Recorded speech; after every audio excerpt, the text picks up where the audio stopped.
Welcome to Hero Club. I'm Nick Williams. And I am George Primavera. George and I have been playing D&D together for years. Now, a lot of people think you need to be a big, huge nerd boy to play Dungeons & Dragons. But in reality, you just have to be willing to spend 4 hours of your own time on a weekday trashed on cheap beer cross-legged around a coffee table. I lost a game of Flip Cup in 2012, so I had to buy all the books and learn how to be Dungeon Master. My dad was disappointed. Yeah, he was. But after a game or two, we realized that it's actually a really fun and effective way to tell an awesome story. Yeah, it's like long-form improv, but you kill more people. Here's what you need to know. George creates a world and the framework for a cool story. And the players, like Nick, create characters beforehand, all with special abilities, sometimes magical, sometimes not, and they adventure through the story as best they can, trying not to die. We, the players, roll dice to see if our improvised actions fail or succeed, trying to beat a number in George's head that he promises he doesn't change at will. But at the table, I am God, my game, my rules. Okay, so it's as nerdy as you thought. You know what? Just fuck off, man. Whoa, okay. Fuck right off, All right, okay? Nick, maybe don't tell everybody to F off. And it's not that nerdy. I mean, we get rid of all that stupid math, and we add music and sound effects and stuff like that, so, you know, it's cool. Anyway, these stories do follow a linear plot, so if you want to know what's going on, start at the beginning of any season you like, and have fun with it. Without further ado, welcome to Hero Club! Yeah! Luke 16:13. No one can serve two masters. Either you will hate the one and love the other, or you will be devoted to the one and despise the other. You cannot serve both God and money. Jeremiah, Elias, and Ember, after days, finally exit the desert. Exhausted, hungry, thirsty, but newly bonded, the three stumble upon a small pond with abundant shade, and they're allowed a few minutes of respite before moving on to the town that they can see on the horizon. It looks like the three might finally find some civilization in this barren desert. After getting their fill of water, splashing some on their face, taking a pseudo bath, and setting off again, the town seems to grow as they close the distance, and Jeremiah, about 2,000 feet out, is hit with a blast of recognition. Jeremiah knows this town. Well, shit, I was so turned around I hardly even recognized Los Riscos from afar. Come on, y'all, you're gonna love it. They'll take nice care of us. And Jeremiah pushes forward with a renewed pep. Mr. Finch, it's good to see hope in your heart again, but as with all things on this journey, this town may be different. Well, that's just it, Elias. I ain't got nothing else left except for hope. The three reach the outskirts of the town, and it's clear right away, nothing has changed. The town is just how Jeremiah remembers it. People bustle back and forth, holding baskets full of food, in high spirits. Saloons left and right are busy. There are some fights breaking out, but they appear to be mostly in good nature. Far in the distance, you can hear a traditional mariachi band playing in one of the saloons. Well, fuck me sideways. Not a brick has been moved. Come on, y'all, let me show you around the town. Jeremiah excitedly ushers the two along on his makeshift tour. Well, that's Miss Valentina's. That is, of course, a brothel. And see, from the porch of Miss Valentina's, you can see right across the thoroughfare there, Miss Sophia's. Now, that is also a brothel. I needed to show you both because they are tied for first place in my heart. Ooh, and the bartender in that cantina over there, Javier, he made one hell of a margarita, but he also packed a mean right hook. As Jeremiah excitedly looks in the window of the brothel, he catches a glimpse of his reflection and remembers just how rough he looks, and gets an idea. Of course. Oh, I got to show you this place. Joaquin Almendarez's barber shop. He's the best in the whole territory, mayhaps the entire continental U.S. Come on. And Jeremiah heads straight for the old barbershop at the end of the thoroughfare. As you look ahead of Jeremiah, you see a very classic-looking barbershop with the last name Almendarez emblazoned on the window. It's dark inside. Several seats sit empty. The floor is covered in hair. And as you reach the step, a small dog appears out from under the stairs, looks at the three of you, yaps in a frightened manner, and takes off. Jeremiah raps his knuckles on the door. Senor Armendariz! Joaquin! It's Jeremiah Finch, and I am in dire need of your services, sir. The door kicks open, and standing before you is an old Mexican man holding a shotgun leveled at his hip. His face is determined, if not a little bit scared. He cocks the shotgun, steps forward onto the porch, and braces it against his shoulder. Holy shit. So it's you, Mr. Finch. What are you doing in this part of town, huh? Well, Senor Armendariz, it is my vicissitude that I stumbled back upon Los Riscos today because we are in dire need of the services of a virtuoso such as yourself. Cut the bullshit, man. I've known you my whole life, okay? What made you come over here to step your boots in my salon, huh? Come on over here with all this hair. Cut your face. Choke you right now. How dare you disrespect me, huh? Easy, senor. No disrespect meant, certainly. I came back for one of your fine shaves and haircuts. I mean, take a gander at me. I'll need it bad. How dare you come in here with your tongue twister slapping around your tongue like that with your slippery old man mouth? Look at you. You aged like 50 years at least. You know what I know because I know a lot. I heard that you kill your whole gang. How dare you do this? Now, Joaquin, you know just as well as I do that sometimes things go south. Why you do it? Huh? Look at me. Why you do it? Don't look at your friend. I don't know them. I don't care about them. I care about you. Look at me in the eyes because I'm gonna shoot you right in this tummy. Joaquin, you know me. And you know how close I was to those men. They were like brothers to me. But if you could see what they did to that poor farmer's family, there was nothing that could be done. And that's the honest truth. Joaquin puts down his gun. Okay, I believe you. Come on. I give you a haircut. Jeremiah rushes forward and gives Joaquin a big hug. Yeah. Okay, bring it in. Let's go. Tap your butt. Let's go. Come on, inside. Nope. Not letting you go that easy. Come on. This is too tight. Okay, now let's see about cleaning up this old face of mine. You're right. I look 50 years older for sure. Not even me can clean that face, you hideous old man. Oh, Joaquin, I forgot about your venomous tongue. You mean this one? I'm just kidding. I'll put it back in. Let's cut your hair. Jeremiah eagerly plops himself down in the barber's chair. Joaquin takes care of business, cleans up Jeremiah, Elias, and Ember. Hey, snip. Perfect. Everybody looks good. Everybody looks clean. Everybody got the same haircut. Just kidding. Everything's different. Okay, I'm gonna spin you around. For you, the priest. Look at yourself. You got a bucket on your head. You got a bucket cut. I thought it looked good like a bowl. Looks like you're closer to God, something like that. Elias has a full bowl cut. He looks like an old Franciscan monk. It's good, yes? Mr. Almendarez, it is quite interesting, but I think I might need it a little shorter. Roll a persuasion check, please. 16. Okay, say no more. Spin, chop, snip. Okay, your ball. Elias, you turn around and you didn't even feel your hair leave, but you have a shiny bald head. Here's the thing about this, okay? Now you're for sure gonna be closer to God, because there's no hair to get in the way. Warm and lots of love. Okay, next. Ember, having just seen what happened with Elias, firmly grasps Joaquin's hand and says, okay, now listen, just a few inches. I want it just above my shoulders, and that's all I'm gonna say. Make an intimidation check for me. 12. He looks a little shaken, is taken back by the fire behind your eyes. How dare you? I'll do it. Snip. Surprise, your hair looks the same. Next. Ember's hair looks exactly as it did when we first met her on the way to the gentleman's cabin. Mr. Finch, for you. Okay, check it out. Your beard is now a pointy, like a little point. You know what I say? Like Robespierre.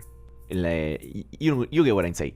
And then your mustache is also 2 little points. Then your hair is a big point. I let you slide for those families, but I'm still kind of pissed, so I took it out on your hair. Jeremiah, your hair looks ridiculous and appears to have been solidified with some kind of hair product into a sharp point at the back. I got it mixed up in my head. I was remembering that Joaquin was the greatest barber I'd ever met, but now that I think about it, he was the worst barber I'd ever had. I guess Dasher was right. Memory is a funny thing. Jeremiah quick draws one of his revolvers and points at Joaquin. I remember this part happening every time, too. Roll an intimidation check with advantage. 20. Oh, he pulled out the gun again. Really cool job, boy. Come on, yeah, fix your hair. Snip, snip, snip, snip, snip, snip, snip, snip, snip. Your hair looks the same now, like when we used to hang out. Jeremiah's hair looks better than it ever has since meeting him in the cabin. His hair is much neater and much more specific, and the old wanted posters that bore his visage have a much more significant resemblance. Now that's better. Elias looks at himself in the mirror, noticing that without hair, he actually, for once, looks a bit older, and finally feels that the weight and scars of this journey reflect on his visage. Elias, with that haircut, you look like a mean son of a bitch. Oh, Mr. No, don't be modest. It suits you. So, I just have to ask at this point, how do you two know each other? I guess if we're gonna start from somewhere, it's probably gonna be the Sandman. The Sandman's probably a good place as any to start. You see, there was this bandito called the Sandman, called thusly because he would put people to sleep. Forever. He gave himself the name. But also, he was completely covered in sand from head to toe. It's almost like he was trying to camouflage with the desert. And, our ragtag gang of busters was looking at him, walking around the town, trying to cause havoc, going into both of the bed brothels, bringing the women out and yelling at them. And this town is built on crime, so we would obviously put up with a lot. But when you pull the ladies out of Miss Valentina's and you yell in their face, that is something that I could not abide. And Miss Sophia's too, because, that place is tied for #1 with Miss Valentina's and my book also, so you have to kind of keep that in mind. If it was either one, we would be super pissed. So, as a gang, we were drinking it up, whatever we were thirsty for, and we come out of the saloon, we look at each other, we go, what? Who's this guy? Covered in sand, yelling at women, and he put my horse to sleep. Don't forget, that was kind of his entire gimmick. It was all about putting things to sleep. He'd always say, night, night, and then he'd shoot him in the head. It was his whole deal. But also sometimes they just fell asleep. It was really bizarre. It was maybe like a feared type thing, Where it's like, and you pass out. Like those fainting goats? So, we come out, we look at this guy, we come step down the stairs, real calm. Oh, come on, jingling our boots, and, making our bells go ting-ling-ling all the way down the stairs. And I will never forget what you said. You said, ring-a-ding-ding, here comes your death. Ring-a-ding-ding, here comes your death, right, because I always kept a bell on my waist. It was to let the other people know when I was coming. It's a fear tactic. That was his gimmick at the time. They called him the Bellman of Los Riscos. That's why every time you come into my salon, it goes ring-ring. It's like a bit of an homage, I guess. Anyway, he was ringing his bell, and the Sandman, upon hearing the bell, knew what was coming, and he trips backwards in fright, falls down, and lands face first on his own Bowie knife. We started laughing so hard, I fell down the stairs and almost broke my leg. If it wasn't for my sleeping horse. Which just happened to be directly at the base of the stairs to the saloon. Elias looks at Ember. Wait, so that's how you met? Oh, you asked when we met? Oh, that's a mistake. That was on us. We thought you said when we were hanging out doing a fun thing. I thought that's what you were asking about. Take it away, big boy, please. Well, it's not much of a story. 5 minutes before all that shit happened, Joaquin walked into the saloon, plopped himself down right next to where we were all drinking with the gang, put his hand on the counter, and cut off his fucking thumb. Joaquin twiddles his hand up where he is missing his left thumb. See, why do you think I'm so bad at cutting hair? I just remember thinking to myself, that is one crazy son of a bitch and I need him on my team. Well, if that's the case, why did you all say that the Sandman was the good place to start that story? It's a better story. It's the same day! Now, Joaquin, tell me, does Javier still make those great drinks over there? Okay, so funny thing about Javier is, he was at Mrs. Sophia's when he thought he was supposed to be at Mrs. Valentina's. So he saw his wife from the balcony and he freaked out, took a nosedive, and as he was coming down, he saw Mrs. Valentina and said, I was in the wrong place! Boom, crack his skull right in half, messy situation. But I'm married to his wife now. Well, congratulations, and let's go have a drink in his honor. Yeah, well, I would have given you an invitation to the wedding if I knew where you were. You leave this town all slippery. You don't leave a letter. You don't tell nobody. I mean, you know the game, Joaquin. Sometimes it's better for people to think you're dead. I mean, you weren't giving us such a warm welcome when you saw my face. Yeah, well, not everybody's looking to see your face, huh? Which reminds me, Your brother came by a few years ago. He looked so much like you almost shot him in the stomach. He was super pissed. At the mention of his brother, Jeremiah stands completely stunned. Wait, I'm sorry, did you say his brother? Yeah, he never told me he had a brother either, but he looked enough like you, and he asked for you by name. I haven't seen Colton in, well, fuck, it's gotta be over 40 years. You see, when I was only 13, Colton was 9. We were basically being raised in a place not too dissimilar from Miss Valentina's and Miss Sophia's. After our dear mother passed away, the madam there was less inclined to keep us around, more of a nuisance, turned off the Johns. So she sold us off to a man named Robichaux. Real mean bastard, he was a fur trapper. Now, I took to it pretty fast. I always had a good eye, pinning bucks dead on from 50 yards out, but Colton, well, he was nearsighted, a thing that no one was willing to diagnose or recognize. We were out in unclaimed territory, so they pawned him off to some Indian tribe for a couple of furs and this pistol that I claimed off of Mr. Robichaux when I killed him 4 months later. First man I ever killed. Goddamned if he didn't deserve it, though. Never saw Colton again. I just sort of assumed he was dead. You hear stories. Ember looks stunned and very taken aback with this new information about Jeremiah. Mr. Finch, 40 some odd years? Well, that right there was my greatest fear. I mean, it was only about 9 years for me and Ember here. I'm so sorry. God, it's alright. I told him I'd look out for him, and it's always stuck with me that I didn't fulfill my promise. Hold on, I think I have. Your brother left you something. I think it was an address. Oh, here it is. He hands you the address. You recognize it immediately. Your brother has given the location of about 200 miles north of where you were settled in Colorado. Well, that's a disappointment. If I had just known, I could have made that trip. Joaquin, Pony Express run through here? It sure does. Jeremiah looks around the room for some parchment paper and a pencil, and upon finding it, pulls out Jezebel, his Colt Navy revolver, taken off of the body of Robichaux, and wraps it in the paper before signing a note on the top and handing it to Joaquin. Can I trust you to get this to him? I don't know if I'll be back that way again. Anything for an old friend. But before you go, I think you should follow me downstairs. Joaquin goes to a door at the back of the barber shop, descends some stairs as he opens it, and gestures for you to follow. Jeremiah leads the group down. The room that you enter is lit by candles, but is relatively well lit. And aside from walls and walls of rations, jugs of water, you see on the opposite wall racks of guns, huge baskets filled with ammo, and even a barrel or two of dynamite. This is an absolute armory down here. Just like old times, huh? Now before you go, you're gonna want to put this on. Joaquin throws Jeremiah a bandana. They know your face around here. That's quick thinking, Joaquin. Jeremiah ties it around his face, covering everything from his nose down. Now take what you need, and if I can be of service, please let me know.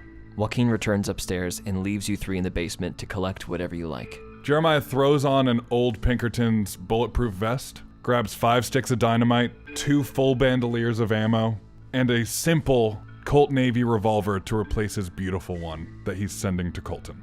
Elias, not quite sure what to grab, picks up 3 sticks of dynamite and takes a small, unremarkable pistol. Looks at Jeremiah. Well, I mean, you never know. Well, if you're anything like your sister, I'd stick with the locust hands. Mr. Finch, who knows what will happen at your age, but if you can't shoot, someone's gonna have to put that bullet in the devil. Gotta at least try. Ember, content with her various swords and daggers and little pistols, restocks her ammo and grabs about 6 sticks of dynamite, putting them in various pockets that she has on her person. The three head back upstairs where Joaquin is waiting, dressed to the nines, with a suit for Jeremiah waiting for him on a chair. Joaquin wears a maroon suit with a dark black tie and a crisp white shirt. His shoes are snakeskin boots, and his hat is a modern sombrero, also black. Jeremiah walks over to the suit Joaquin brought out for him. I found this behind Mrs. Sophia's brothel. It was covered in dust, and a woman was yelling your name at it. Ooh, that must have been Tallulah. Jeremiah pulls his Winchester repeater out of his back holster. I named this gun after her. She also packed a wallop. Jeremiah begins to put on the suit. It's a little worse for wear, but it's leagues ahead of what he's been wearing for the last few days. It's a dark blue with a white window pane check, top coat, vest, pants to match, and a dark blue ascot. Also with it is Jeremiah's old hat, a wide, flat-brimmed vaquero-style hat in black. He looks in the mirror and takes a deep sigh of relief. There are those toothsome good looks I remember. Let's go get a drink, huh? You took the words right out of my slippery old man mouth. But not from Javier. He is dead. Let's go drink in his honor. The four walk down out of the barbershop and into the nearest saloon. Exuberant music greets the whole party. The drinks are in full swing. But as you walk in, one very still face sticks out from the crowd. He's a very tall, slender man, dressed in very expensive-looking priest vestments.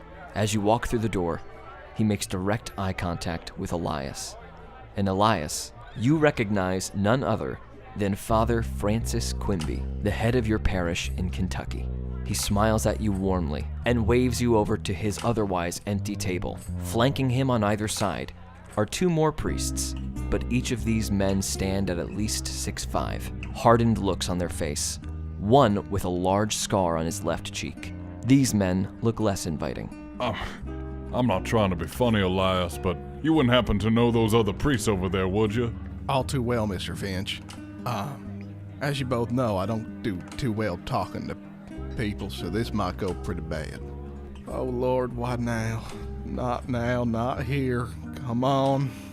From across the room, Elias! Elias, is that you? What have you done to your hair? this older, very handsome-looking man stands up, taking a quick sniff from probably a perfumed rag. Elias slowly walks towards the man. Father Francis. Oh, yeah, the hair. It's just something that happens, you know. No, I don't. He runs a hand through his quite lush hair. Please, won't you take a seat? Your friends, too, of course, are welcome. I already have one too many shit-eating priests in my life, so I'll have to recuse myself to the bar. Elias, if you need us, we're just a hollow away. Come on, y'all.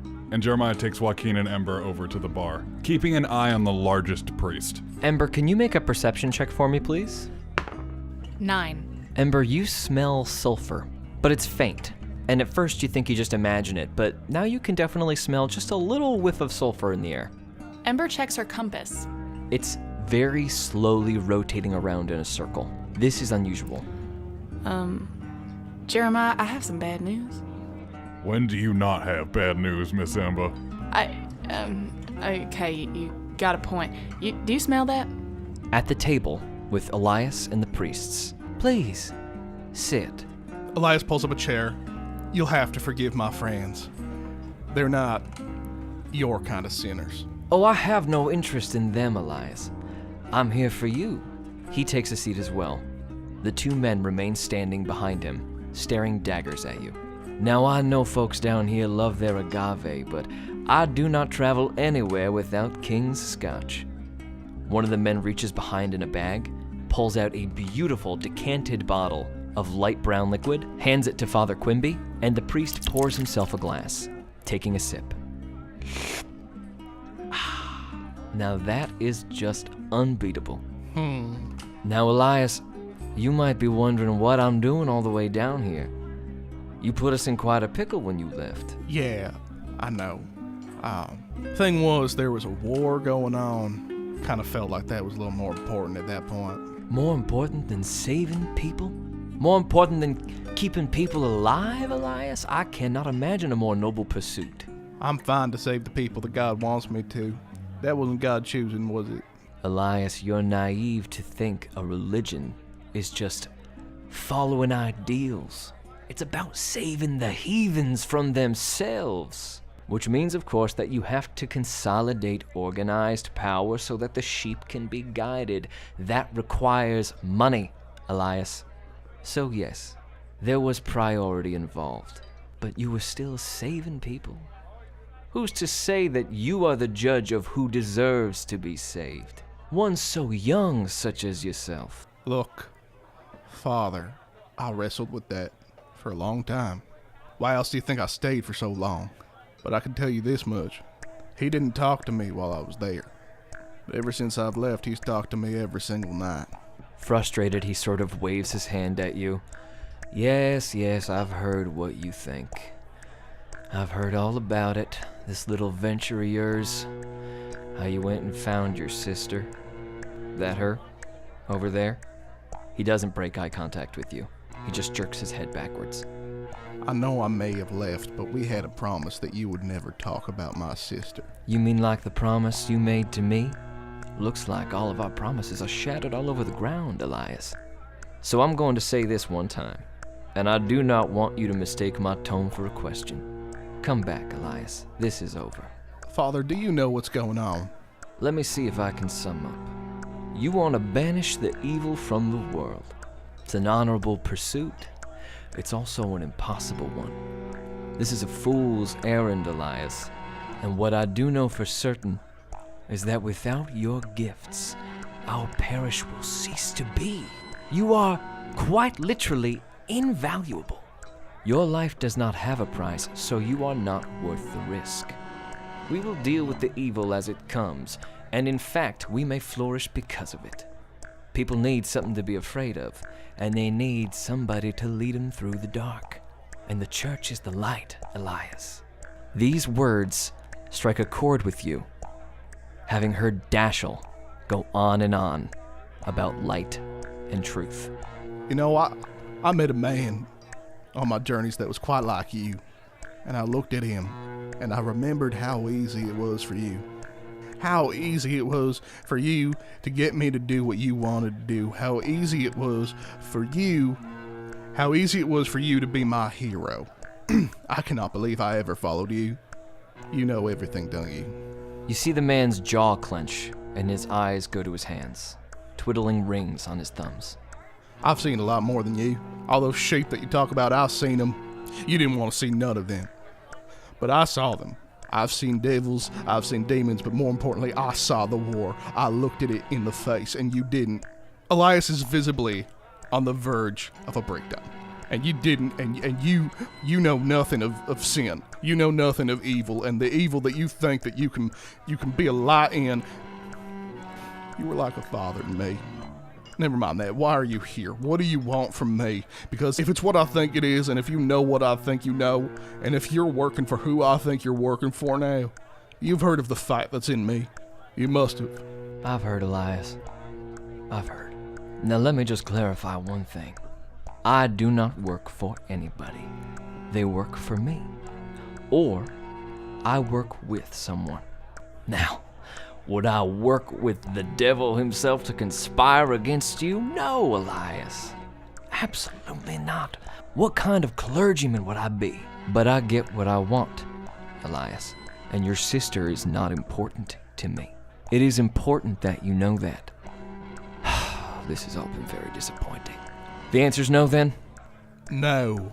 Mary Elizabeth Craig has led you astray, Elias. You keep that name out of your mouth now. From now on, I swear. God is my witness. He gets up from the table. He waves to several men in preacher attire. They get up, follow him out the door, but right before he leaves the saloon, he looks back at you with pity in his eyes, and then turns around and leaves. Before he leaves, Elias stands up, determined. Father Francis, when was your last confession? He can't help himself. He smiles. This afternoon, I have sinned. And he walks out the door. Ember, can you please make a perception check? 13. Ember, at the bar, the sulfuric smell has gotten unbearable. You're unable to even drink what's in front of you. As you look down at your compass, you see the clergymen leave, and then, as the needle spins slowly in a clockwise formation, it very suddenly swings west, pointed very, very decisively. Ember nudges Jeremiah and points down at her compass. Jeremiah finishes downing a tequila shot. Yeah, Ember, I see it says west. Why are you always looking at that thing? Did you not see it was just spinning and spinning? It's just a broken-ass compass. I don't have time for this. And Ember turns around and looks at Elias, noticing how visibly upset he is, and goes over to him. Joaquin, do you see what I'm dealing with? Look, man, I don't know what is this. Okay? We got one priest over there with a bunch of priests. We got one girl with a mess up compass. You're kind of being a little bitch. That's that spicy tongue of yours. Just kidding, I put it back in. Ember reaches Elias at the table. Elias, are you okay? No. Not to make it worse, but I cannot shake the feeling that there's a demon very close by, or... In the midst of that sentence, the ground shakes with a tremendous boom. The bar goes silent. Another boom as glasses shake on the table. And the third boom is followed by a crash and screams. And as Ember looks down at her compass, it's pointing in the direction of the commotion. See, like that, something like that. People begin to flee out of the saloon, screaming, leaving Jeremiah and Joaquin confused at the bar. Joaquin, you wouldn't happen to be privy to any information about what the fuck that is, would you? Well, not exactly, but I can take a wild guess. Please. I don't know. Probably wild guess. Big, like pig with a bunch of horns and a tiny little wings, big claw hands, like a mohawk type of thing. That's what I imagine, like a wild hog. But that's a very specific wild guess. Well, it's right behind you. So not so much a guess, more so turn around. Light. No, I'm just kidding. We're only like halfway through. Hey guys, George again. If y'all like what you're hearing, please spread the word. Tell your friends. We've got some awesome new stuff on the horizon that we think you guys will love. In the meantime, check out our website, HeroClubPodcast.com, and follow us on Instagram and Facebook at Hero Club Podcast. Quick shout out to our friends over at Mage Hand Press for an incredible D&D 5th edition supplement for Wild West campaigns that we pulled a ton of inspiration from. Just go to their website, magehandpress.com, buy their Weird West handbook, and don't forget to use the discount code ADVERSARY, ADVERSARY, to get 25% off. Okay, we only have one more episode after this one, so strap in and enjoy the ride. Joaquin points out the window behind you, and as you turn around, all three of you see what he has described. A 12-foot combination between a pig and an ape, with cloven hooves, long claws, small, dark, feathered wings that seem far too small to be on this creature, and 6 pointed tusks sticking out of its face. A furry black mohawk sitting atop its head. Listen, Jeremiah, I'm not super familiar with pork people, but this guy's really big, and I know there's 4 of us, but he's got pretty big mouth and pretty big hands. I'm just thinking maybe this time we should sit it out, let him sort of do what he has to do, and probably just, eat some grass. That's what porks do, right? Another crash follows, and out the window, you see this monster breathe fire into a house, and it essentially combusts immediately. Not Sophia's! Now there's only one brothel tied for number 1. Outside, you hear the bellowing cry of this creature as it revels in destruction. It screams out to the sky. Adversary. The whole point of killing demons is so that they don't come back to find you later. God damn it. Okay, Elias, come on. And Ember grabs Elias's hand and brings him over to Jeremiah. Are you saying that thing out there is the same thing that you brought the house down on? No, that one was a little smaller. No, but this is a bigger one of that? No, you uncultured swine. This one is completely different. It's just a little bigger, is all.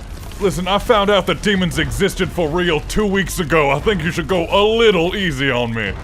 Another building explodes in the distance. Not Valentina's! Oh man, now we're gonna have to go to Gerald's.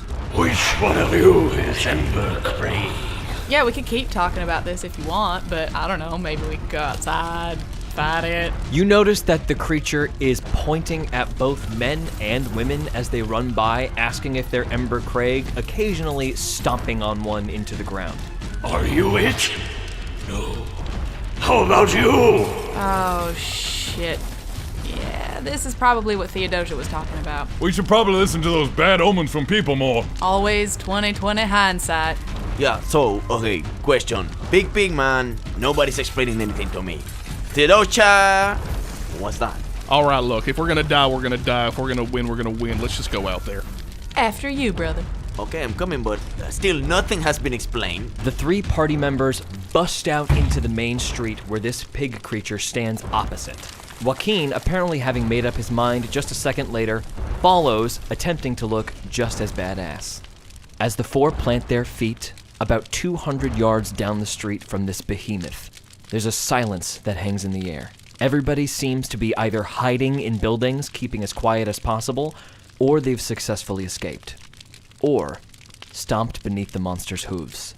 After 2 or 3 seconds, a voice calls from behind you. I heard a pork loaf man is looking for a haircut. That must be Ember Craig. Before the day is out, for Belphegor, I will drink the blood from your nasal cavity. My name is Joaquin, and I don't know what all those things that you said mean, but I'm gonna pass. Do not waste my time, insect. Flapping its short, dark, feathered wings, Mammon launches itself at Joaquin. This monstrous 12-foot creature, which must weigh over 1,000 pounds, clumsily picks itself off the ground with these feathered wings, and with one clawed hand outstretched, makes a frightening headway, closing 100 yards in mere seconds. This is not a fight where we want to be back to back.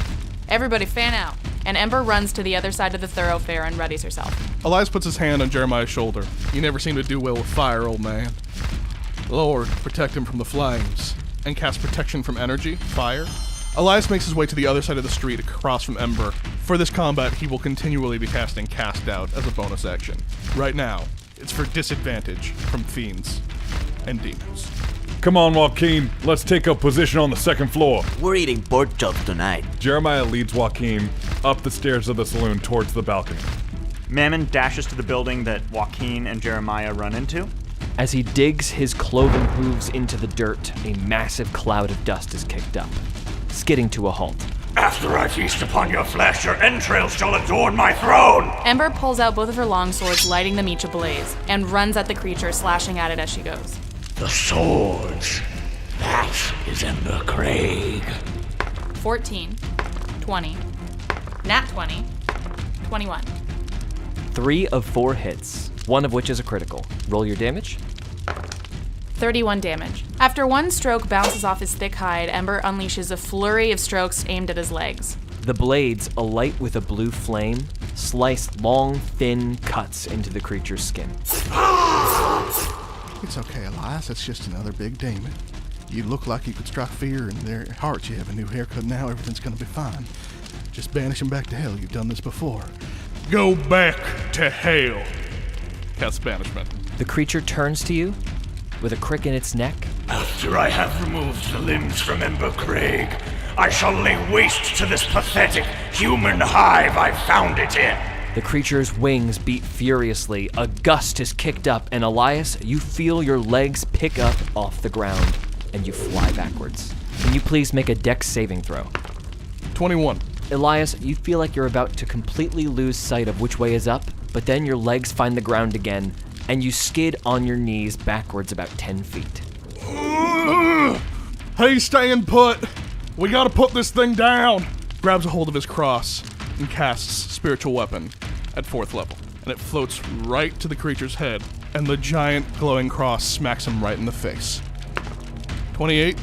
That is a hit. 15 damage. Jeremiah is running as fast as he can up to the balcony, and he takes up position, aiming down at Mammon with his Winchester repeater. Joaquin follows after, producing a pink revolver from his pocket. He looks over at Jeremiah. You remember Rosa, don't you? I'll never forget a beautiful lady. With a massive claw, Mammon picks up a nearby horse and flings it at Elias. That is going to miss. Whoa! Mammon turns its attention to Ember, moving to grab her. That's going to be a strength opposed check, Ember. 12. Mammon rolls a 15 and grabs you tightly in one massive clawed hand. With its other claw, Mammon moves to rip Ember in half. Ember, can you make another strength opposed check for me? 19. Mammon rolls a 22. With the other hand, he begins to pull. Ember, using all of her might, manages to delay the actual tearing of her body in half, but she's losing steam quickly. Ember tries to free herself.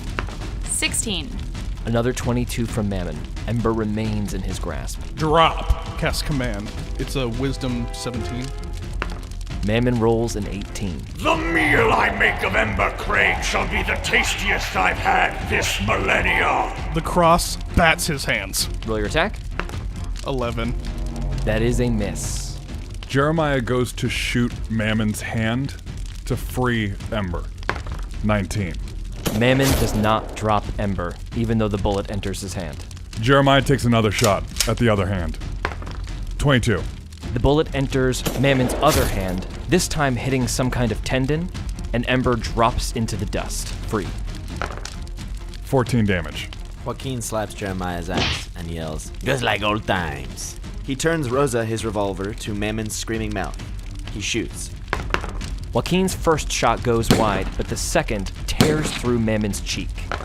Mammon takes 3 damage. The enraged Mammon turns its attention to the balcony and backhands the balcony, attempting to rend it off of the building. The balcony becomes splinters. Jeremiah and Joaquin are thrown aloft. Make a dex save for me. 6. 11. Jeremiah and Joaquin crash into the ground hard. Both take 8 damage and are knocked prone. Mammon opens its gaping maw, spewing a jet of flame at Elias. Elias, make a dex save for me. 17. Elias is engulfed by a red-hot flame. Elias, closing his eyes, saying a silent prayer, is engulfed in flame, some of it wicking away from his center mass. Elias takes 48 fire damage. Mammon brings up its massive arms in an attempt to gorilla slam Ember. 25 will hit. Ember takes 12 bludgeoning damage as 2 clawed fists pound her into the dust. Ember gets up and charges him again with her swords. 15, 16, 25, 27. Mammon takes one big step back, dodging 2 of the swipes, but the other 2 catch his stationary leg. 22 damage. Mammon howls at the sky and proceeds to try to punt you. 22 will hit Ember. Ember takes 16 damage as a big cloven foot punts her through the wall of a saloon, putting her on her back on a poker table. Lord, protect us. Elias casts Guardian of Faith. The same ripped, spectral Elias appears with flowing hair, winks at Elias, and takes a strike at Mammon. The creature steps back, avoids the brunt of this shining spectral blade, but the small cut that it does open up begins to sear and bubble with radiant energy.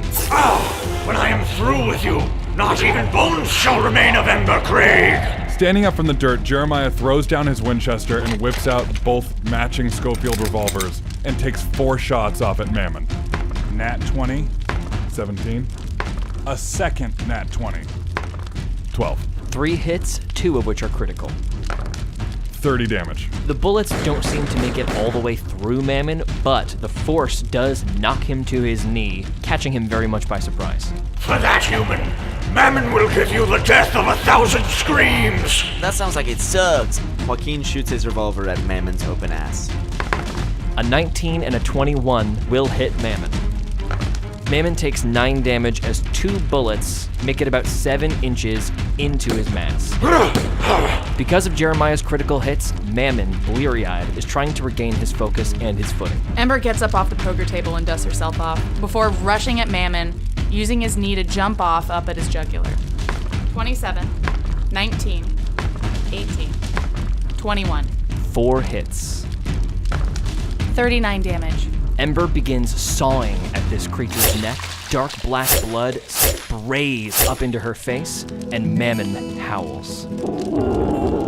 Mammon desperately tries to cover up the wound with his hand, and in doing so, as he turns to the left, isn't quite ready for the spectral being. He fails the dexterity save. He takes 40 total damage, the radiant energy searing his skin severely. Elias grips his cross harder, uses Cast Out to gain advantage on his next attack. Casts Guiding Bolt at 5th level. 24. That is a hit. 42 radiant damage. Oh, okay. Let's see what happens when you're touched by an angel. A shimmering golden light appears between Elias's two hands. And then in a sudden motion, he releases his hands outward, and a radiant blast goes rocketing towards Mammon's head, replacing it with air and small bits of ash that slowly fall to the ground.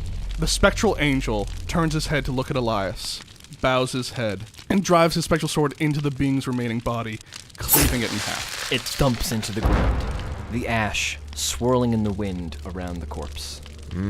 I smell bacon. Time for breakfast. There's a quiet moment. Ember, Elias, Jeremiah, and Joaquin catch their breath for a moment. Then several people start to emerge from the wrecked buildings. Most of them dressed as clergy. Francis Quimby, shocked, frantically looking around at all the destruction, finally turns his head to Elias, his mouth agape. How did you... I spent every cent I had to... Shoot him. Shoot him right now! 5 priests pull out revolvers, point them towards Elias. Jeremiah reacts.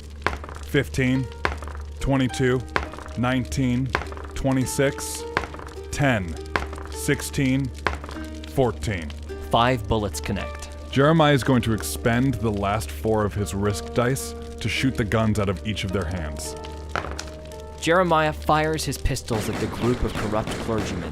3 of them immediately drop their guns as bullets tear through their hands. The 4th maintains his gun, smirks, pulls back the hammer on it, ready to shoot Jeremiah, and then 2 bullets slam into his stomach, dropping him onto the ground. Father Quimby, his gun raised, stands in the middle, quivering. Hey, Father, I think you're missing one of these. And Ember throws 2 of her throwing crosses at the father. 26. 24. Both crosses slam into either shoulder. His mouth open in shock. 2 big crosses protruding from his torso. He drops to his knees. The 3 living priests 10 feet behind him sprint away. Elias pats himself down, extinguishing any remaining singed parts of his clothes, and holds his hand up. Stop. I'm going to have one last conversation with him. Keep that gun trained, Jeremiah. Jeremiah cocks back both revolvers. Elias walks over to Father Francis. Matthew, 1924. Again, I tell you, It is easier for a camel to pass through the eye of the needle than for a rich man to enter the kingdom of God. You just never seem to read that part. Hey, Father. He stares up at you, his mouth agape, tears welling up in his eyes. Are you gonna kill me, Elias? Elias clenches his jaw, truly unsure of the answer. See now, Father Francis, I could do it in a myriad of ways. I have a pistol right here. If that's how you want to go.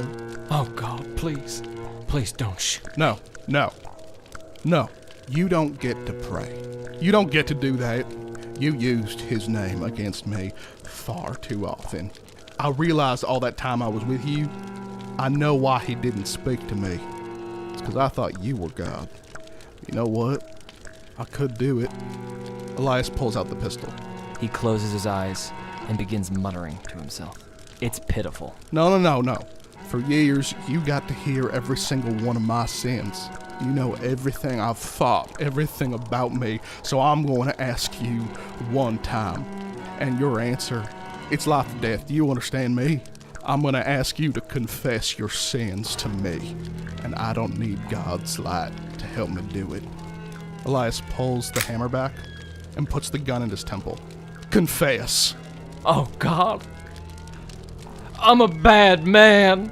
I'm a bad man, Elias. Is that what you want to hear? Is that what you believe? Seemingly resolved to die, Father Quimby closes his eyes. God help me. The shot rings out. It echoes off of the houses. Father Quimby's brains spatter across the ground, and he falls backwards into the sand. Elias looks at his gun, shocked. The hammer still pulled back, the trigger untouched. Behind him, Jeremiah's gun is smoking. Easier if you leave those things to me, Elias. Stains are harder to spot on dirty sheets. Elias drops the gun in disgust, tears welling up in his eyes. He runs to Jeremiah, embraces him, and begins to cry.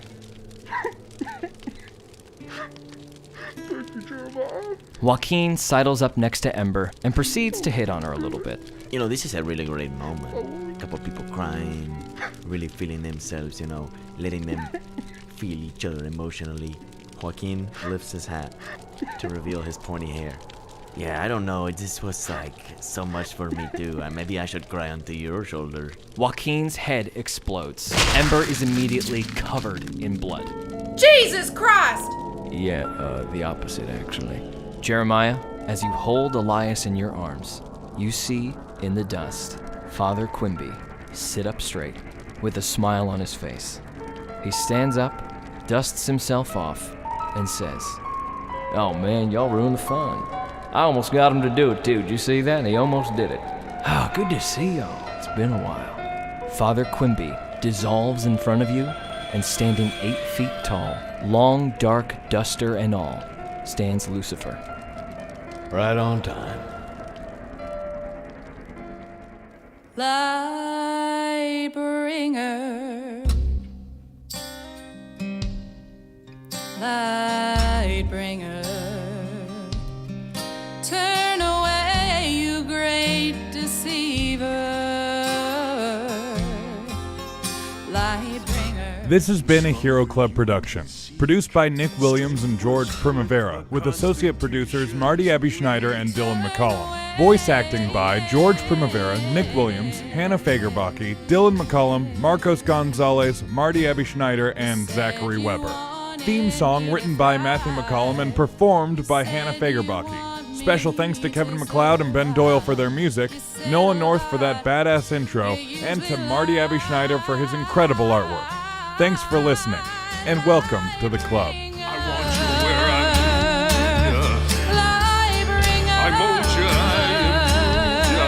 Think you're quick, you think you're wise. Think you're on my level, let's roll them dice.